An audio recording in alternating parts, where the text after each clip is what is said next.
Hello friends, today we'll discuss the supplement creatine.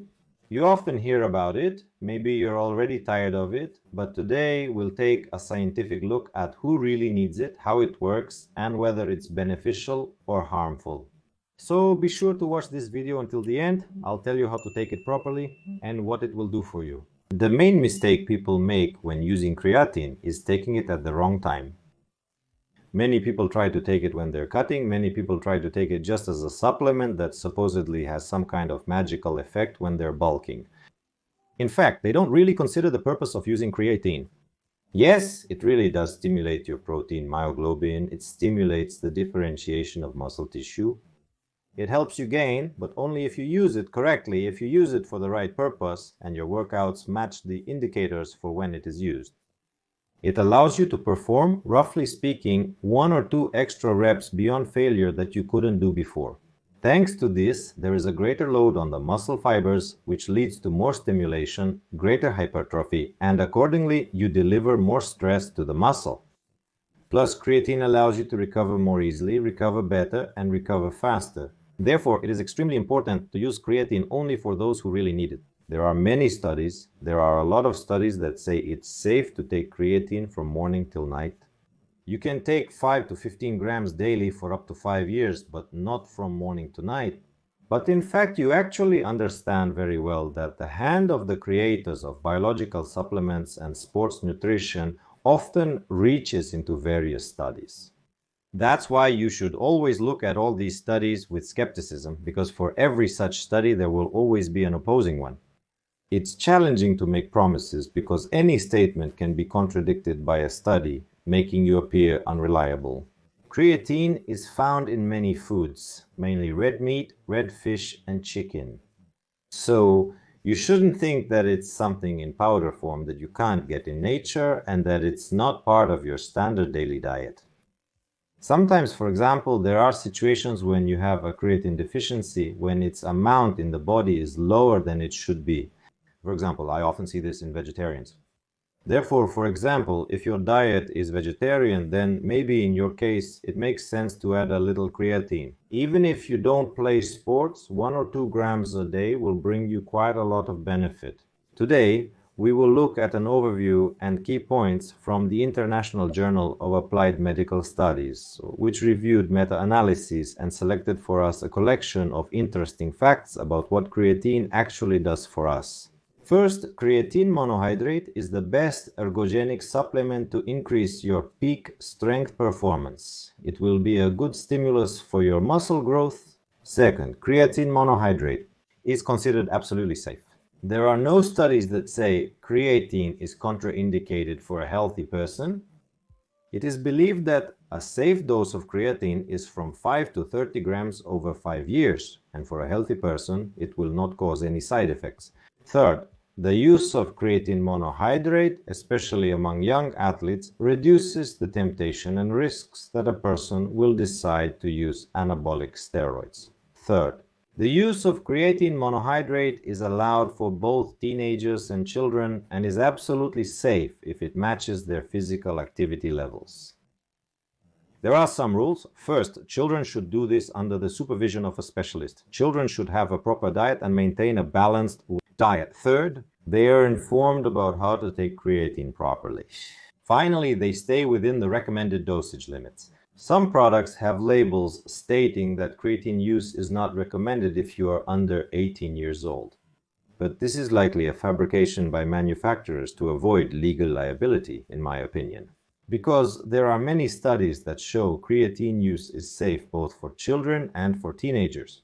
Fifth, among all types of creatine, creatine monohydrate is the most effective. Sixth, creatine is sometimes recommended to be taken with carbohydrates. Yes, indeed, taking creatine monohydrate with carbohydrates increases its bioavailability. The creatine intake has 2 forms, with and without a loading phase. In the loading phase, for 5 to 7 days, you should take creatine at a dose of 0.01 ounces per kilogram of your body weight. And after a week, you can switch to a maintenance dose of 3 to 5 grams. Using the loading phase is optional, but skipping it will take longer to reach optimal creatine concentrations. Eighth, there are studies where creatine monohydrate was taken in higher doses. A large group of people received extremely high doses of creatine. Over the course of 5 years, when adjusted for their body weight, this was about 50 grams of creatine per day, and despite this, there were no negative health consequences. In simple terms, creatine will allow you to train more intensely, become a bit stronger, and increase your performance. If you apply this to smart training and proper nutrition, then of course you will make progress. But unfortunately, many people neglect the training style that requires the use of supplements, and naturally, they don't get any results. When you take creatine, your body retains water. By the way, I consider this to be one of the side effects. Personally, in my own practice, I hardly use creatine because I am prone to swelling. I'm quite a hydrophilic person and I retain a lot of fluid. Well, that's why when I use creatine, I swell up a lot. My face, legs, and hands swell up. This supplement, I don't like it. And that's why I've always, for as long as I can remember, trained and continue to train without it as a supplement. Many of you are making the main mistake. When they start taking creatine and see this swelling in the tissues, seeing that there's a lot of fluid, they think they need to reduce the amount of fluid. This is the main mistake. In no case should you reduce the amount of fluid. Even though you might be a little swollen, you still need to drink enough fluids, at least 3 liters a day. Many of you think that creatine should only be taken before a workout. In fact, the studies we referred to today are trying to find the optimal protocol for taking creatine. That means the timing, the dosage, and the regimen for specific types of physical activity. But unfortunately, all these studies so far, unfortunately, have not given us answers to this. Therefore, I suggest taking a more empirical approach. But what I can say for sure is that creatine can be taken not only before a workout, but also after a workout. Taking creatine in small doses, 1 or 2 grams after a workout, will help you recover better. If your goal is especially muscle hypertrophy, then taking 1 or 2 grams after a workout for recovery is very helpful. Let's argue. They also often ask, what should you actually take a creatine with? With water or with grape juice? Why grape juice? Because it has the most carbohydrates. Yes, indeed. The absorption rate, the effectiveness of creatine, its efficiency, so to speak, will be higher depending on what you take it with. There are, among other things, sports supplements with which creatine works more effectively and is absorbed better, and there are those with which this does not happen. There is a very interesting study, and I will post the table from this study on my Telegram channel. The link to the Telegram channel is in the description. You can go to this video and see which supplements will actually give you something and which ones you shouldn't take. The most common side effect of taking creatine, if we don't count swelling, is dehydration. That is, you can get dehydrated even though you might look swollen on the outside. That's why it's absolutely necessary to drink a lot. The second side effect, a very common one, is not indigestion, but problems with the gastrointestinal tract. That is, it can be bloating or diarrhea. Most often this happens because you're taking too high a dose of creatine. Therefore, if you experience intestinal upset or digestive problems, I recommend cutting your creatine dose in half. Cramps. Some of you write that you experience cramps while taking creatine. In reality, cramps most often occur in those who are dehydrated. Therefore, yes, cramps can occur when taking creatine, but they are caused by an electrolyte imbalance and a lack of fluids in your body, as well as a large amount of urine being excreted. Some of you also ask if it's normal that after taking creatine you might be running to the bathroom all night. Yes, indeed. When you have significant fluid retention in your body during the day, especially after a workout, then in the evening, when your body starts to release that fluid, you simply start flushing it out. Yes, indeed, one of the side effects of taking creatine is increased urination. Remember, you're also drinking a lot. Regarding the effect of creatine on the hormonal balance of men, it does not affect it, but indirectly it still has some influence. How does it affect it? Through increased intensity of exercise, through greater stimulation of the central nervous system, and as a result of this, possibly a compensatory increase in testosterone.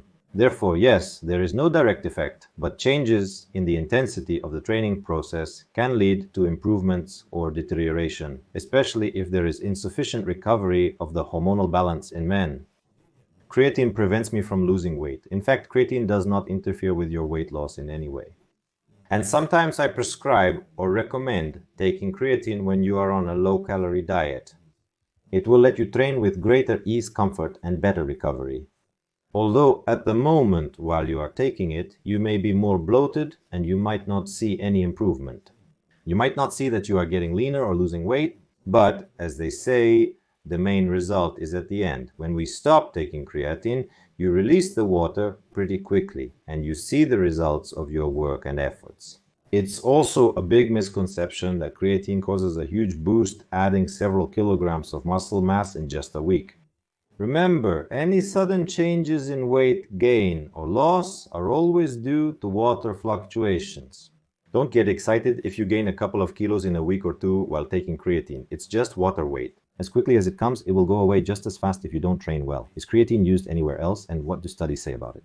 Studies show that creatine can help reduce the risk of developing Parkinson's disease, Alzheimer's disease, and other neurodegenerative disorders. So, really, creatine isn't just about sports, it's also about health in general. A very common question you ask me is it worth overpaying for some fancy brand that produces creatine? I think you don't have to overpay for creatine monohydrate and can just go with an absolutely average option. You don't need to try to get some kind of super quality in such a simple product. My friends, train, stay healthy, don't get injured, but remember that the foundation lies in your routine, your effort, your training, and your discipline, and supplements are probably the very last thing you should worry about. Stay healthy, subscribe to us. Thank you for supporting and following my work.